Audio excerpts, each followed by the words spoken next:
Below deck, Travis, Roger, and Steve Guy try to get some sleep before taking over for the night watch.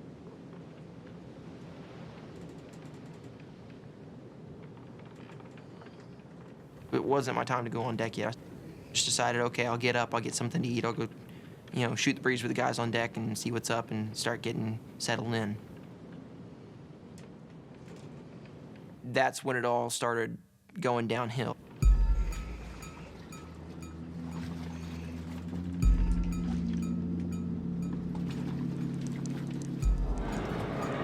Finding water inside the cabin is not unusual, but Travis instinctively suspects something is badly wrong. I opened up the floorboard, and it just came pouring in. Roger! Roger! We got water! We're taking on water! Hey, Steve! Steve! What's going on? We're taking on water! Start the engine! It's every sailor's worst nightmare. The boat's hull has a serious leak. Due to a previous incident, the keel, the huge balancing weight at the bottom of the boat, has cracked along its mount. Joe, get ready to douse the sails. Okay! Skipper Steve knows that they're in terrible trouble, and they must drop the sails to slow down. But before the guys can get the sails down, the keel of the vessel parted completely, came off, and the boat went instantly into the water.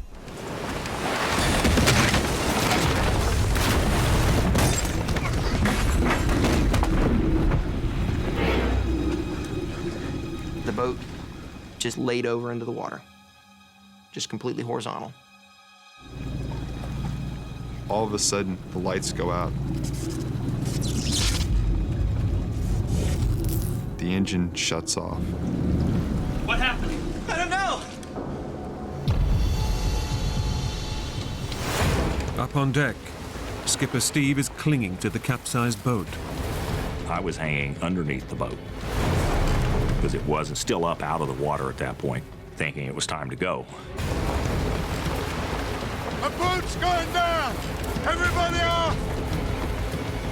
Unclip yourselves!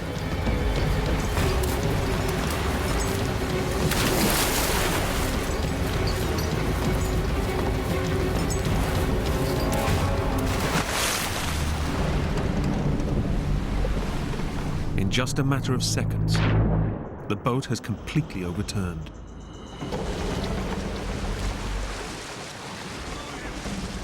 Steve and the two students on deck escaped the sinking boat. Come on, guys. Hey, did you see anybody? No. But Roger, Travis, and Steve Guy are trapped inside. And seawater is flooding in. I'm not dying in here! Yeah, I screamed it, I'm not dying in here. This is not where I'm gonna die.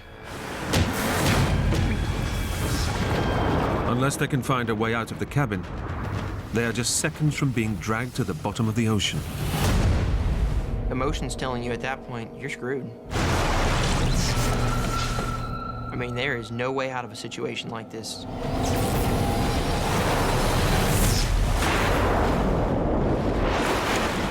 The water level is rising rapidly. Unless they can get out, they're just seconds from being dragged down with the sinking boat. How do we get out of here? Through the hatch! Their only escape route is a tiny hatch, but a powerful wall of seawater is pouring through it. Are you kidding? Come on, it's the only way! I'm sitting there thinking to myself, how am I gonna swim through here? I don't even think an Olympic swimmer could actually get through this with all the water rushing through. Let me try. Let me try.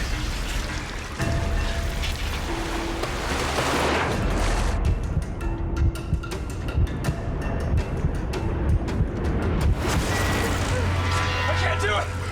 I can't do it! We couldn't even hope to match the flow. I was hoping to grab the sides of it and force my way out, but the first time I tried that, it blew me right back.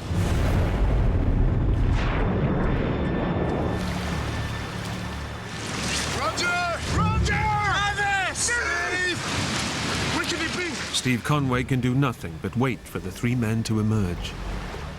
I didn't really know what was going on down below, but my biggest concern was that Roger, Steve Guy, and Travis weren't able to get out of the vessel and drown.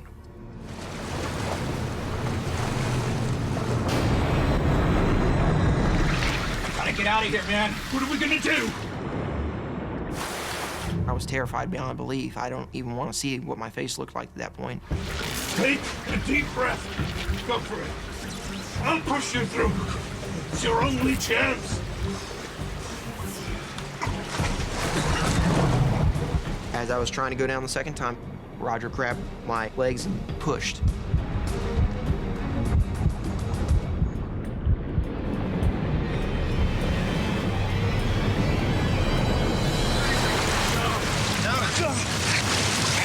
Travis! Over here! Hey, Travis! Travis! What about Hey! Okay, I got you! All right. Okay. Did you see Steve? Yeah, he's behind me! You're next. Go for it. What about you? I'll follow. Come on. Do it now.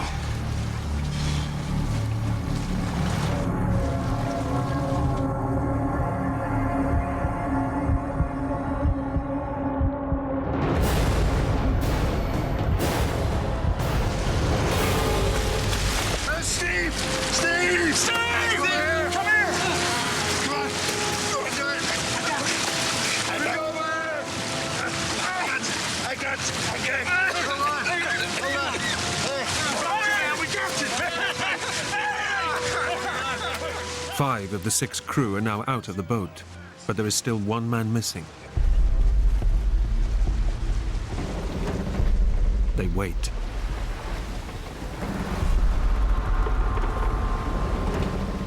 But Roger Stone fails to appear. Nobody knew what happened to Roger. Nobody had seen him come out the other side. We didn't know if Roger was in the boat or if Roger was floating off in a different direction. Should we go back and get him? What do you think, Steve? No!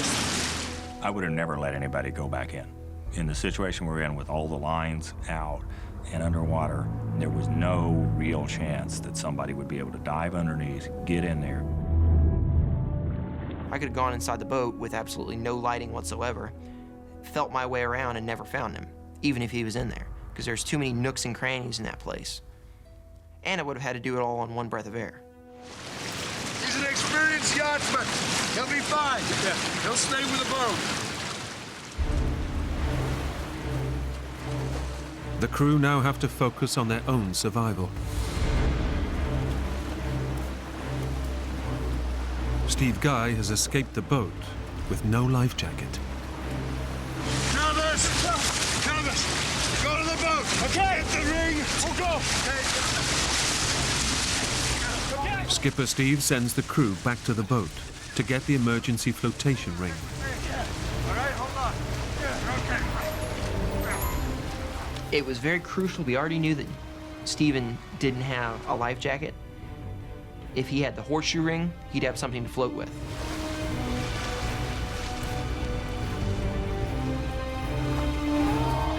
The guys have only moments to grab it before the boat sinks, but it's tangled in a web of matted ropes. Releasing the ring is an impossible task with their life jackets on. Try it without your jacket! No! No! Don't take off your jackets! Do whatever you can, but keep your jackets on! Okay. Wait. Skipper Steve and the young student are being dragged away in the current. He knows he must take immediate action. About 3:30 in the morning, I remember thinking we're floating along, we're all lashed together, 4 to 6 foot waves, and thinking that I really ought to be on a boat about 10 miles farther south sailing.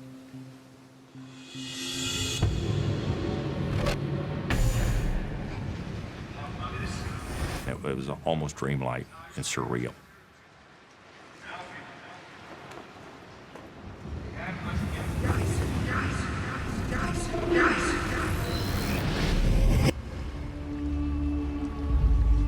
As they drift on the ocean current, Steve Guy spots something on the horizon. Did you see that? It's one of the many unmanned oil rigs dotted around the Mexican Gulf. And for young Steve, an obvious way out of the ordeal. To me, there it was, and we're getting pushed down to it. It almost seemed like we were circling around it, like someone upstairs was saying, "Hey, look, guys, there's a platform for you." I thought it was worth trying to swim towards the platform. You think we could swim there? It's about 7 miles away. How can you tell? Well, when you're in the ocean, the line of the horizon is about 7 or 8 miles away. And distance isn't the only problem. So I have to realize that that structure is 100 and something feet over the water. And even if you swim to it, how do you get out of the water? What do we do when we get there, huh? How do we get on it? Travis was the student skipper and sort of second after me, so he was my rock that I stuck with as far as any kind of discussion about what should we do. Should we try to swim? Should we do this or that? We'd be swimming against the wind. We use up all our energy, and for what? It was kind of disheartening when the decision was made to just kind of drift past it. Skipper Steve makes the decision to conserve their energy.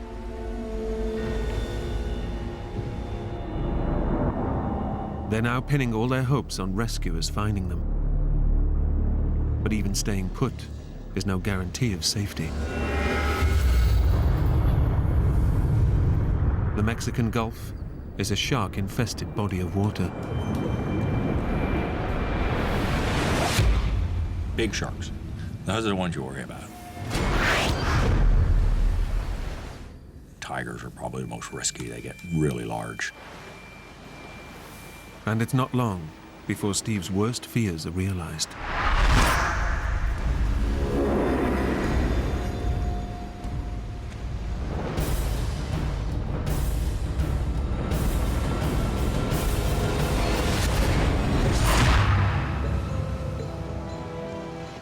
And I saw a triangular fin go by.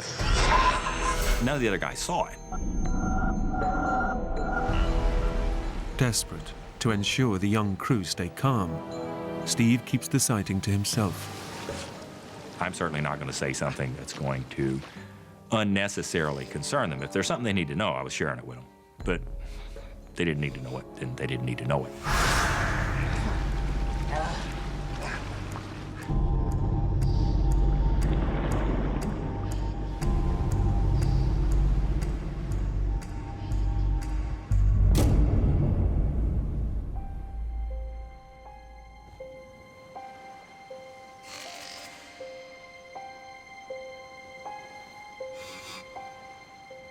For me, I think there was a sense of relief as the sun rose. I remember thinking, okay, it's light. And just psychologically, I think the light was reassuring. We could see more of what was around us. Less risk of something surprising us, certainly. And with the morning light comes the hope that a search will soon be launched.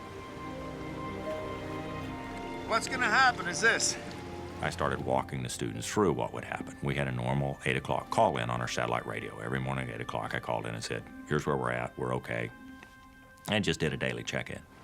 About 8 o'clock, they'll start listening for us. I figure about 8:15, they'll call the Coast Guard. So, when do you think they'll send out a search?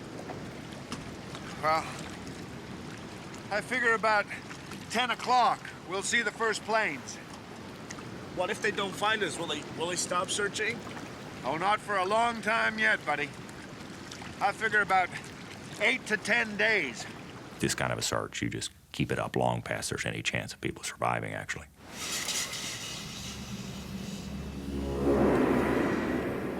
But dawn also brings with it the intense heat of the morning sun.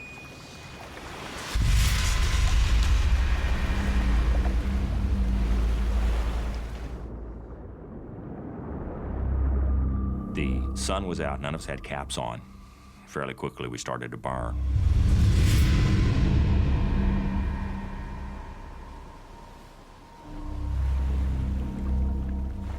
my God, it was hot as heck. It felt like being in a sauna. How we were just boiling.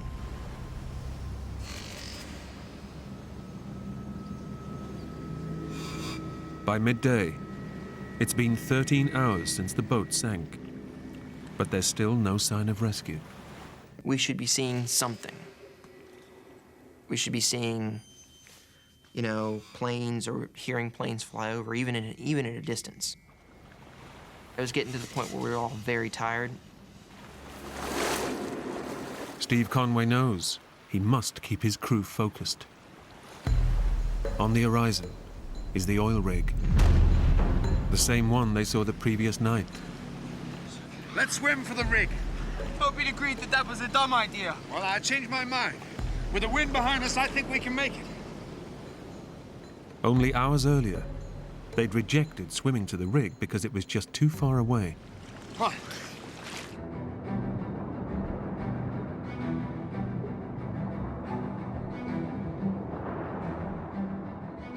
Having dismissed the exact same thing probably 12 hours ago, I clearly thought that rig was a good idea. It gave us a focus, it gave us an objective, it gave us a sense that we were doing something beyond just floating to help ourselves.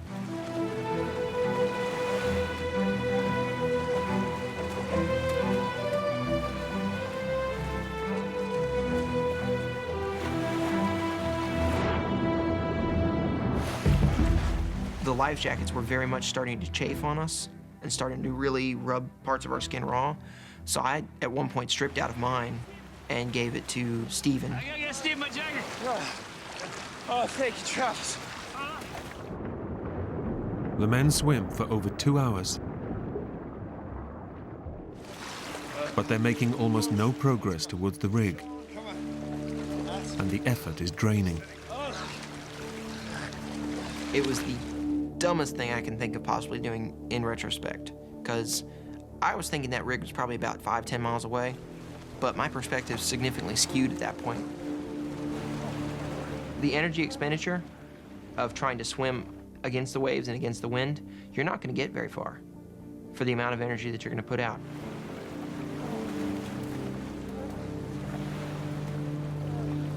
Despite their desperately slow progress, the crew struggles on towards the rig.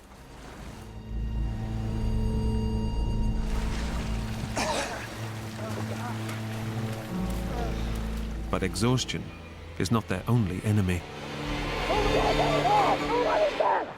Stay calm. Swim this way. You don't want to be on the wrong side of that. Come on. We saw a Portuguese man-o-war, which is a jellyfish. Behind them will run anywhere from 20, 30, 50, 60 feet of tentacles stretched out with stingers on them. The long, deadly tentacles are filled with venom. As long as you stay away from them, you're fine. But you get stung by one of them and you're dead. We saw him drifting toward us.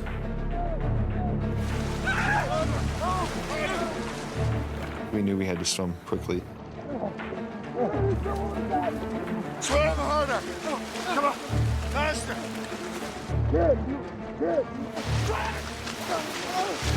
Come on. Come on. Okay. They finally escape the deadly jellyfish, but they've pushed themselves to the limit. Getting to the rig now is impossible. Exhausted and dehydrated, they're forced to abandon their attempt.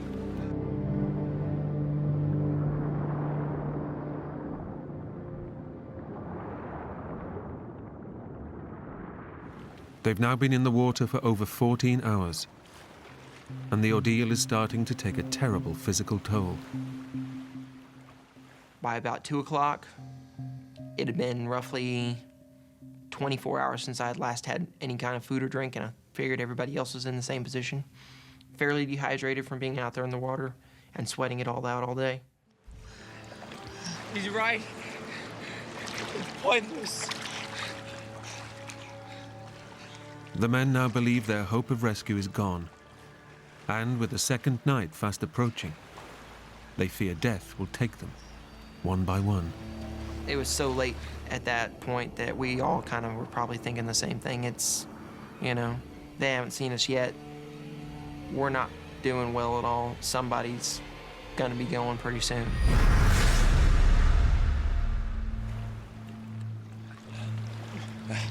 Come on. Come on, guys. Joe, come here. Come on. Travis, come here. Come on. Closer. Come on. In together. That's it. Good. Come on. We stay together, right? A whole day, with no protection against the blazing sun, has pushed the crew to the edge. The lower portion of my stomach was burned. My arms were burned, my legs were burned, and my face was burned. I wanted the burn to go away. Dear God, did I want the burn to go away.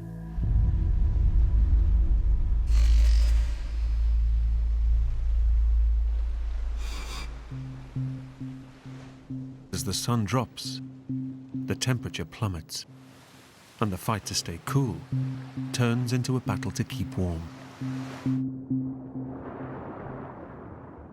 It was getting to the point where we were all very tired. I think I probably blacked out for a few seconds every now and then.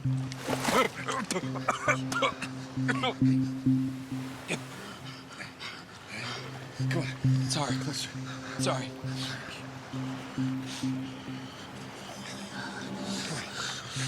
Come on. Keep warm, guys. Keep. Okay. We'll be all right.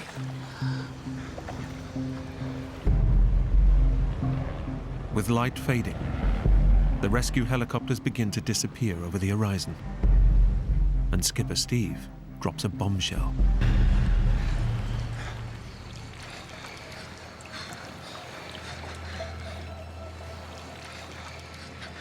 Guys, we may not see another helicopter until tomorrow morning. Are you kidding? There's no way we can last another night.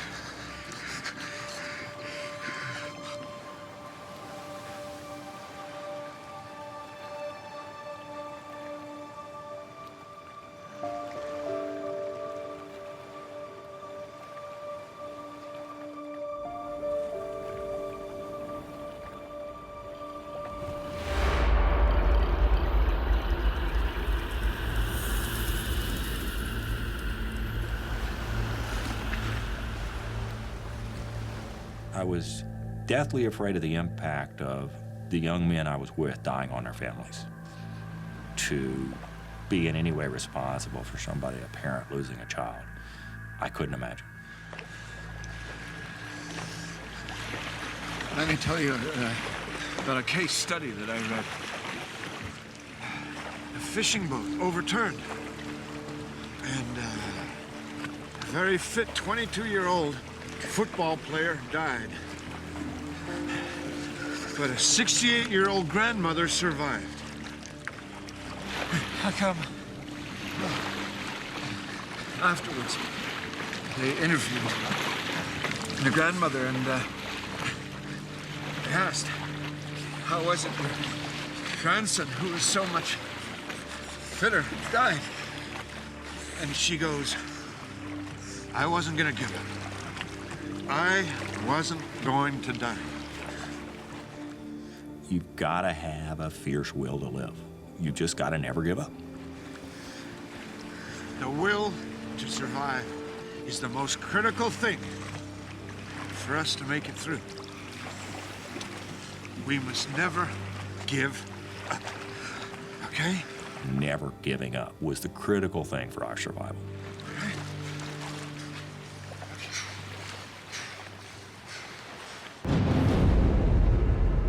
But the will to live isn't enough to protect the crew from the effects of severe hypothermia. Your core temperature starts to fall. Once it gets below 95 degrees, down to around 90 degrees, you die. You just go to sleep. It's not especially traumatic. You just fall asleep and don't wake up. Joe started going in and out of it because he I guess he fell asleep. And he started reaching over and started grabbing Ross's face. Joe, Hey, Joe, what are you doing? Sorry.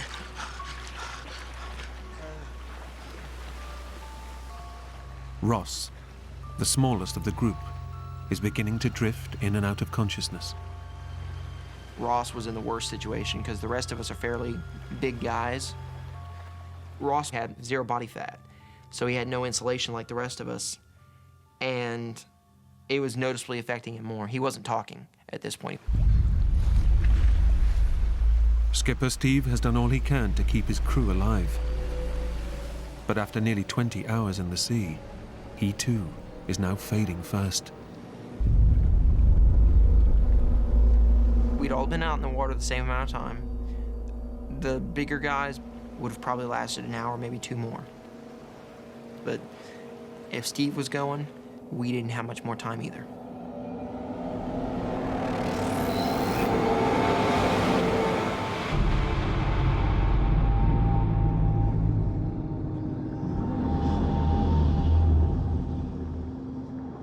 The 5 sailors have now been in the ocean for over 24 hours.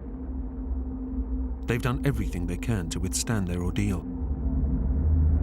But they're losing the battle to survive.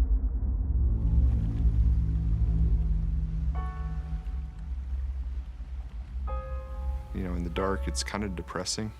Just this vast expanse of ocean. I felt really small, you know. Here you are, you feel like a grain of sand in the world. They've suffered acute exposure to the sun, extreme dehydration and hypothermia, and are now just hours from death. Nobody was saying, oh my God, they're not gonna find us, oh my God, you know, we're gonna die out here. Nobody had vocalized it. But we all kind of were probably thinking the same thing. Steve Conway has done all he can to keep his young crew alive. But now he knows that with no sign of rescue, his quest to survive has failed. I was scared of what the impact would be on my wife. We'd been married at that point 30 years, and we're best friends and still very, very close. We've seen other people lose spouses, and it's hard. In no heroic way at all, but just matter-of-factly, as I was floating in the water, I realized I wasn't afraid of dying. Drifting in and out of consciousness, the 5 men can now do nothing more but await death's final call.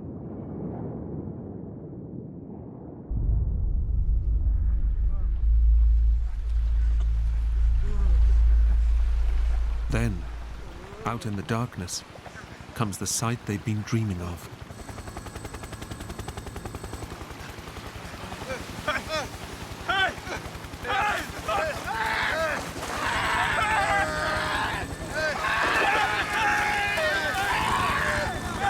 Then all of a sudden, every light on that helicopter came on.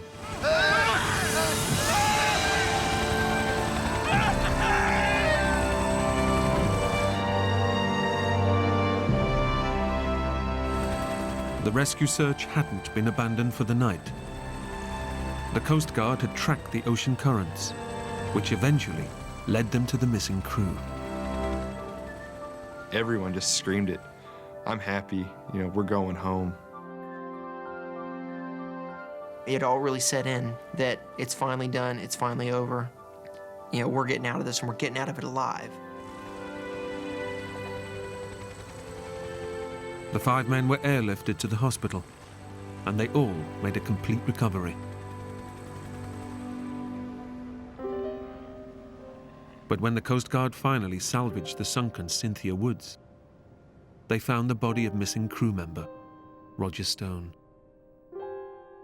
Nothing we say or nothing we can do can honor Roger more than his actions of the 6th of June 2008 when he stopped, got those 2 students oriented out through the flowing water, out of the boat, ultimately at the risk and sacrifice of his own life. And so it's never appropriate to talk about this without recognizing Roger's sacrifice and the sacrifice of his wife and 2 children. I would not have made it without Roger's help. I do think about Roger, and when I do, it makes me want to go live my life to the fullest possible way, because life's short, and I realize that floating out there. The only thing I decided to do different when I got back was that I was going to savor things more. Not the big things, but the little things. Over Christmas, I was holding my grandson probably for the 14,000th times, and I stopped for a minute and I thought, this is just wonderful. And my takeaway message as I hold him and have my daughters and my wife around me is life is wonderful. You just have to savor it. And that's what I'm doing different.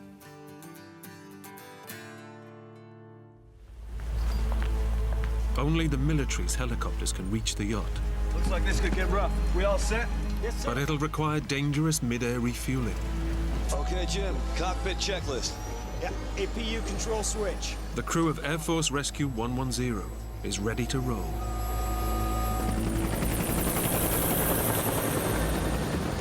As they leave, reports come in that the weather system off the East Coast is developing fast. Two massive fronts are colliding with a hurricane. But the forecasters have no idea how dangerous it will become. Shall I open the sunroof? The joker in our pack is by far Graham Bashore. He's a lot of fun to be around, and he certainly is a joker. There's no doubt about it. So what do you do for Halloween, Graham? I go to my sister Elaine's. We do a party there every year, like an annual thing. We all work together very well. Dave, the aircraft commander, very goal-oriented individual. Being in charge and being a leader kind of comes naturally to me. When I was a kid, I mean, I was never the first or second to be picked. I was always the captain. Myself, I'm a little more laid back. I think Jim Mioli falls more into that category also. I loved helicopters, anything about helicopters. Then when you add the neat kind of man toy stuff that we have, it's a lot of fun. Rick was reserved on the quiet side, very professional, and John was more vocal than Rick. I guess it was an amazing time in my life. I was only married at this point 2 years. We were expecting our first child. My wife was 5 months pregnant. Half an hour in, and the crew get ready for the first refueling. Airspeed 120, altitude 1,500. We've got 45 minutes of gas left. In these turbulent conditions, Dave Rivola's skills as a pilot will be tested to the limit. Air Force Rescue 110. You need to overcome the anxiety and the fear factor of flying that close to another airplane. He needs to gently ease the helicopter's probe into a supply line, trailing behind a flying fuel tanker. You know, you've got spinning rotor blades that are rotating around, you know, at a very, very high velocity. And obviously, if that hits anything, you know, there's going to be a problem. Okay, extending the refueling probe. Air Force Rescue 988 to Air Force Rescue 110. Copy that. It's like playing a video game and getting points. Way to go. Air Force Rescue 110. When you hit that drogue, even in clear weather, it's like, whoop, you know, we have contact. it always makes you feel good. Air Force Rescue 988 to Air Force Rescue 110. The crew now has enough fuel to reach the stricken yacht. But as they plow on, weather conditions deteriorate. I do remember having butterflies in my stomach because it was going to be a challenging mission. We become aware that the winds are very gusty. The waves are up to 40 feet. And we're starting now to realize we're at our limits. The youngest of the crew, Jim Mioli, has never flown in weather this bad. I just got out of school. I was very green. Graduated, just less than a year before, so I was very new, very green. Rookie. Nervous? Yeah, I'm a little. Nerves are good.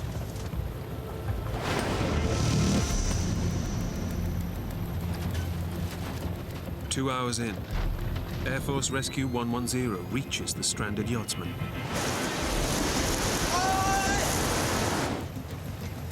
Air Force Rescue 110 to Air Force Rescue 988. We have visual contact. I don't like the look of this, Dave. And this is where it got dicey, because the sail had been ripped off, the mast was pretty much straight up, and now the seas were very, very rough, and the winds were very strong. Again, this guy in the boat, he looked like, to me, like a rubber ducky in a bathtub. He's just getting splashed around or knocked around. The plan is for John and Rick to rope down into the sea. Pretty extreme, huh? Then Jim will hoist them all back to safety. But in this weather, it won't be an easy pickup. It sounds quite simple. Let's send a cable down, somebody grabs it, and they get up inside the helicopter. It is not even remotely close to that easy. I have no problem putting PJs in that type of environment. They are extremely good swimmers, extreme physical conditioning, no concern at all that they would be able to swim over to the boat and get this guy off the boat. The big concern was getting everybody back into the helicopter. Put 2 PJs in the water and we can't get them on, now we have 3 survivors that we have to deal with. Okay, that looks rough. What do you guys think? It's Jim's responsibility to winch everybody safely back to the chopper. Can you get us any closer, Dave? That's about as close as I can go. I don't want to get too tight to the mast. It's his call, whether or not they go for the rescue. And one of the big problems is with the hoist cable, it'll act like a cutter and literally cut through, arms, cut off arms, or worse, maybe wrapped around that person's neck, literally decapitate them. It's your call, Jim. Let's get back. How we doing back there, Jim? Nah, it's too risky. I can't do it.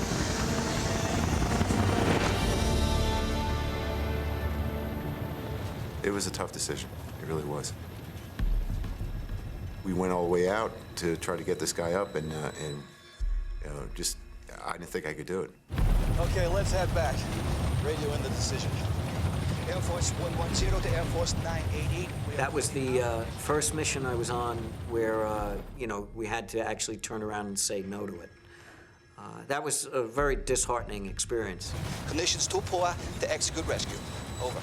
But it was the right decision.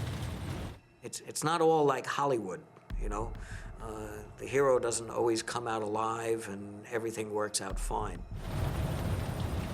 I thought that took a lot of courage for Jim to speak up. To be right there looking at that survivor, ready to go. The most junior person on the crew spoke up and said, I don't think we can do this mission. Air Force Rescue 110 heads back, leaving the yachtsman to wait for a ship rescue. But home is still 450 kilometers away, and the superstorm is building. Like throwing gasoline on a fire, colliding storm fronts are re-energizing an old hurricane to become a cyclone of epic proportions. These are tough conditions for refueling, but Dave must take on fuel if he's to get the crew back to base. We came up on our 4th and final air refueling, and that's when the weather went from bad to horrendous in almost the blink of an eye. I mean, we just knew that we were in for a hell of a ride. We did not know that we were flying inside basically a hurricane-force storm. This is the worst weather conditions I had ever flown in, and there isn't anything you can do about it. You can't tell God to turn the weather off. Dave has never refueled in weather conditions this severe. And I really had to fly this thing very aggressively. Airspeed 110, altitude 1,500 feet. There's plenty of dangers. You could bump into the 130, catastrophic failure, fall out of the sky. Okay, we need to get this over with fast. You could bump into the hose with the rotor blades. You lose rotor blades and basically fall out of the sky. You know, helicopter crashes, uncontrolled crashes, are not normally survivable.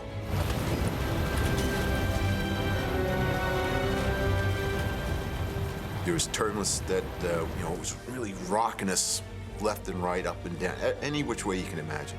We were hanging on for dear life. Guys are vomiting. The airplane being buffeted, you know, plus or minus 100 foot. I'm trying to go down, it's going up. We've got 20 minutes of gas. Fuel is running low. It's critical that we get it. There's no place else to go to put the helicopter down other than the ocean. They're still 150 kilometers from land. Where the hell is it gone? And he can't even see the refueling plane through the clouds. Back off! Back off! Couldn't hide from my own guys. They saw me up close and personal and what I was up against, trying to get this damn probe in this drogue. Yeah, there were a few choice words that came out of my mouth inside the cockpit. There's no doubt about it. The cloud ceiling is dropping, going down to 500.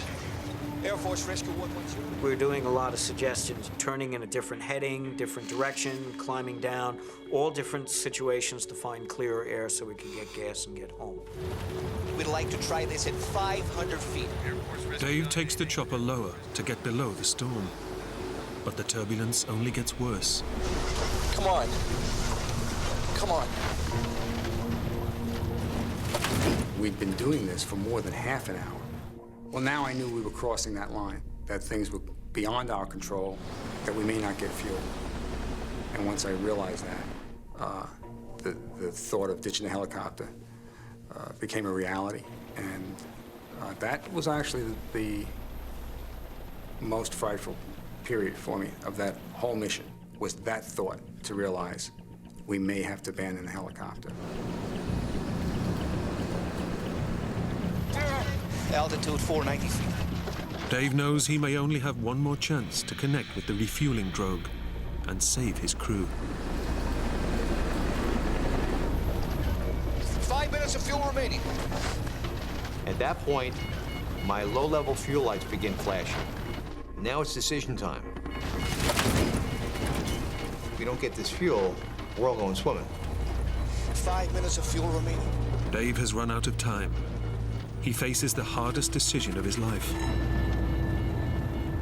There was no option left. If I continued to use that fuel, thinking of my own ego that I can do this, that I can make this, you know, that could have killed everybody. He can't save the chopper, but he might be able to save his crew. With the last drops of fuel, Dave takes the chopper down to let them bail out. Okay, listen up. We are ditching this chopper. Jim, prepare the life raft. John and Rick, get ready to jump. The pressure to make that decision had to be enormous. There was no objection from the crew, but he wasn't asking. Okay, guys, let's do this. I was scared. I didn't think we were going to survive. Mayday, mayday, mayday. This is Air Force Rescue 110, ditching at coordinates 3. It was something that I don't think everybody really believed was happening, even though it was actually happening. So when he said ditching, I didn't think I could do it. I think it was more of a being scared out of my mind. Mayday, mayday, mayday. This is Air Force Rescue 110, ditching at coordinates. With just minutes of fuel remaining, the crew prepares survival equipment and the life raft. 5 souls on board. Okay, I'm coming to the harbor. I want everyone out of here. Air Force 988 to Air Force Rescue 110. Copy your mayday. Dave hovers just above the crest of the waves to let the crew bail out.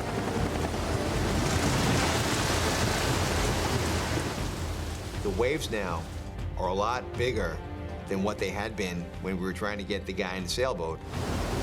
Dave is now so close, he runs the risk of a high wave taking the chopper out. Okay, I'm not able to hold this much longer. Altitude, Dave, altitude.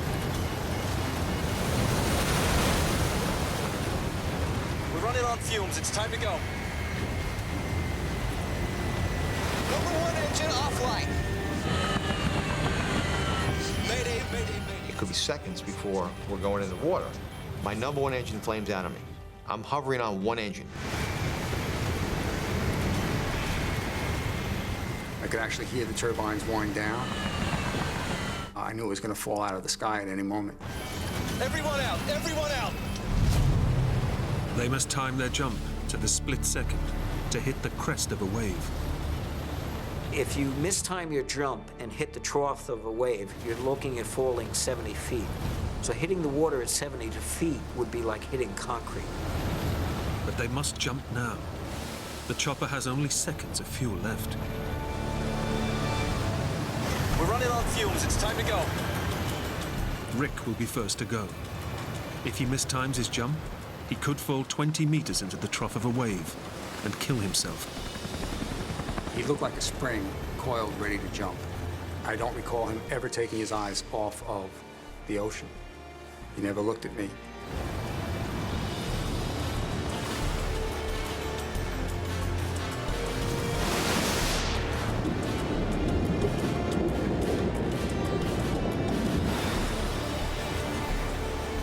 Rick vanishes, and John gets ready to jump. I was looking out of the aircraft at the water.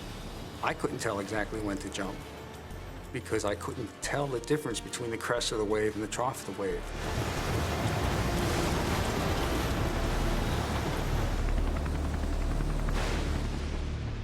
I remember having this thought, oh my God, this is a long way down. I think I ended up going in facing the sky. I was completely out of body position. I know there were going to be consequences, that this is not the ideal way to enter the water. Now there's only a few drops of fuel left. Graham, get ready to go. You're going to. Dave, just do it, Graham. Go, Graham, now.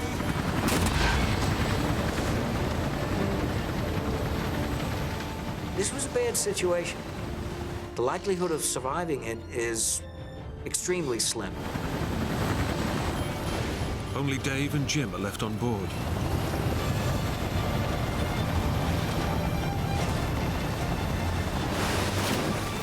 I pushed out the raft. The raft blew up, but then all of a sudden it just went black and the raft literally just kind of blew away. Stunned by the ferocity of the storm, Jim can't bring himself to jump. I just sat back on the floor of the helicopter. Dave didn't know I was back there. Unaware, Dave gets ready to ditch. Once I realized that my crew had exited the helicopter, I moved at a distance that I felt was safe, that I would not put the aircraft down on any of my crew members. And I simply waited for number 2 engine to flame out. My mind was thinking in terms of seconds, what had to be done sequentially, 1 second after the other. Without a thought for his own safety, Dave flies on, a safe distance from his crew. I felt for Dave having to take the helicopter in. I didn't think he would survive the ditching. Dave's out of luck. The second engine flames out.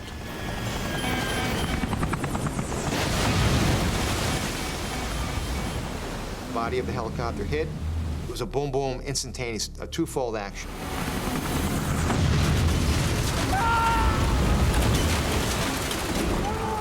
Instantly, the blades contacted the water, and that's when it got really violent. It was like someone took the helicopter itself and just lifted up and smashed it into the water.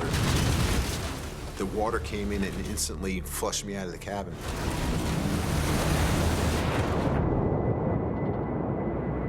The helicopter immediately filled with water.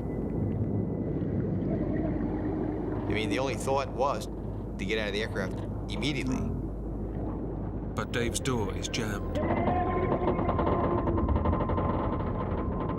And I'm thinking to myself, this door is not going to open.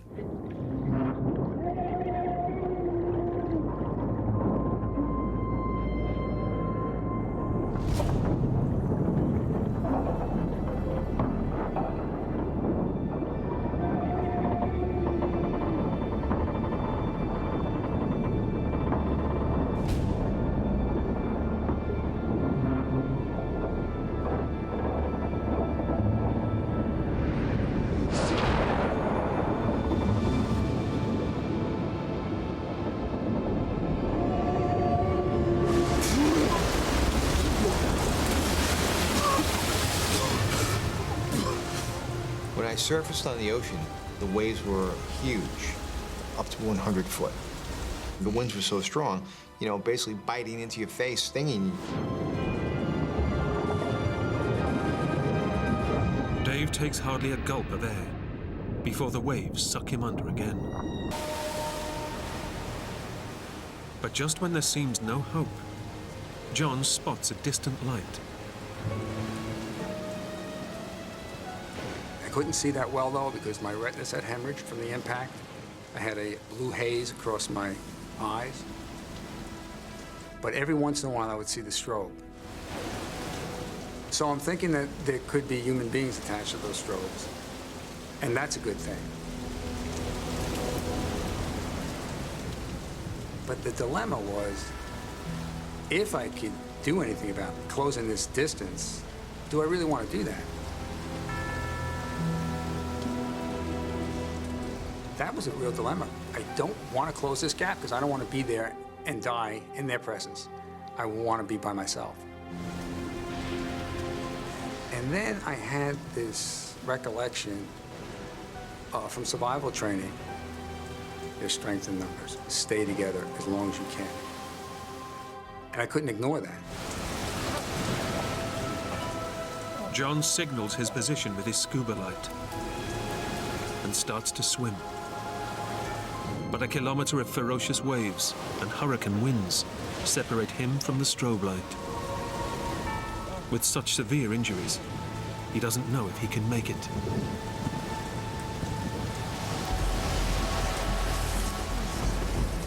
We saw a light, and this light got brighter and brighter.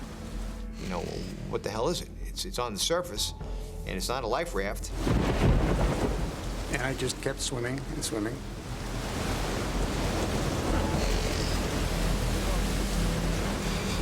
After an hour, I noticed I was closing the gap, that I was getting closer to the strobe light. But as it got closer and closer, and it took a long time to get to us, I realized that it was John Spillane.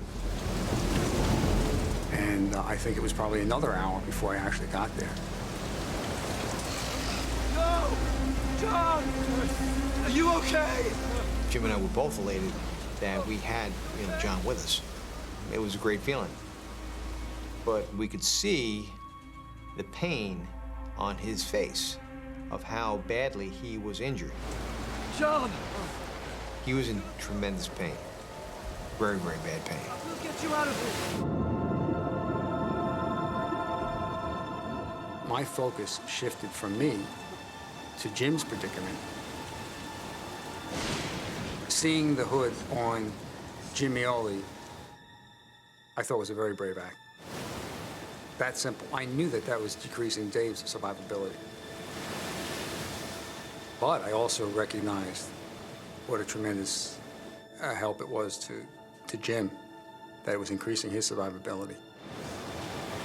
Jim can't control his own body. The muscles violently spasm in a bid to generate warmth, but he's on a rapid downward spiral. While I was getting wasted by these waves and, you know, freezing, you know, with the hypothermia, the only real thought I had, it is silly, is who's taking care of my dog? Like, I hope someone gets my dog so that, you know, they can walk her or feed her. Once the rescuers, now the elite crew of Air Force Rescue 110, are in desperate need of rescue themselves. If these guys couldn't pick us up, you know, really, there's no one left.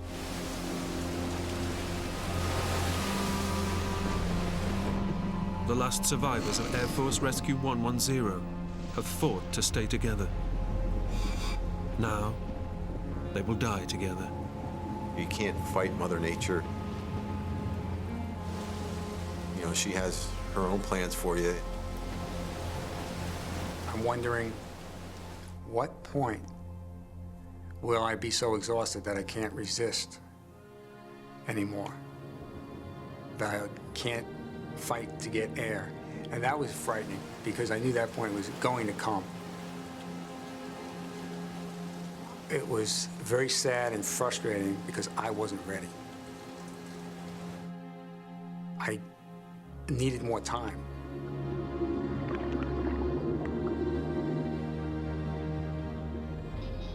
They needed me, and I was going to do whatever I had to do to, you know, make it through, get them through this, get us through.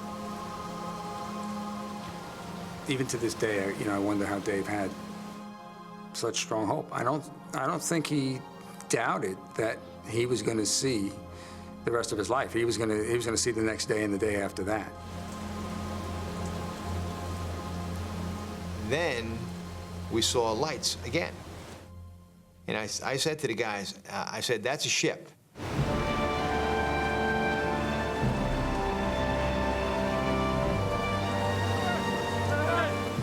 You know, we could actually see it, and we could see its color, okay? It was white. It was a beautiful white ship, huge, big white ship. And then they began to fire off illumination flares. It's the Coast Guard ship Tamaroa, its crew risking capsizing to rescue them. The hope was back. That's the way out. That's our ticket home. Love those guys. Tamaroa, Coast Guard, all the way. We, by the grace of God, were bound together that night of October 30th, 1991. And we will forever be bound together based on that incident. It took Jim Meoli a year to recover from the ordeal. John Spillane underwent a number of operations for his injuries. Dave Revola survived the incident unscathed. They came aboard to find co-pilot Graham Bashaw had already miraculously been picked up. Although you're glad you're alive, we're still missing a crew member, you know, and that's when it really hit home that, you know, there's still somebody out there. And, you know, that was Rick. You know, the Coast Guard cutter continued through the night looking for Rick and continued through the next day.